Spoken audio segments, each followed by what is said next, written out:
పశ్చిమాసియాలో war continue అవుతోంది. పశ్చిమాసియాలో ఉద్రిక్తతలు కొనసాగుతున్న వేళ సౌదీ అరేబియా నుంచి ముడి చమురుతో వస్తున్న లైబేరియన్ జెండా ఉన్న నౌక ఒకటి తాజాగా ముంబై పోర్టుకి చేరుకుంది. వార్ ప్రారంభమయ్యాక ఇండియాకి చేరుకున్న తొలి నౌక కూడా ఇదే. ఇక ఈ నౌక హర్ముజ్ జలసంధి రూట్ ద్వారా భారత్కి చేరుకుంది. ప్రస్తుతం పశ్చిమాసియాలో ఉద్రిక్తతలు నెలకొన్న ఈ సమయంలో చమురు నౌక కూడా ఇండియాకు చేరుకోవడం సర్వత్రా చర్చనీయాంశంగా అయితే మారింది. ఇక భారతీయ కెప్టెన్ నేతృత్వంలోని ఈ షెన్ లాంగ్ సుయాజ్ మ్యాక్స్ చమురు ట్యాంకర్ ఘర్షణలు జరుగుతున్న హర్ముజ్ జలసంధిని దాటి 2 రోజుల క్రితమే దాటి వచ్చింది. పశ్చిమాసియాలో రాజుకున్న అగ్ని ప్రపంచాన్నే వణికిస్తోంది.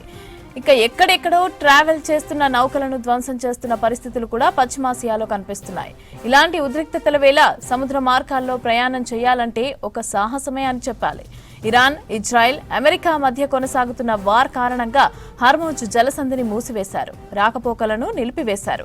ఇలాంటి పరిస్థితుల్లో ఒక భారతీయ కెప్టెన్ తన చాకచక్యంతో నిఘా కళ్లకు గంతలు కట్టి టన్నుల ముడి చమురును ముంబై తీరానికి సురక్షితంగా చేర్చారు. ప్రస్తుతం ఈ సాహసం దేశవ్యాప్తంగా చర్చనీయాంశమవుతోంది.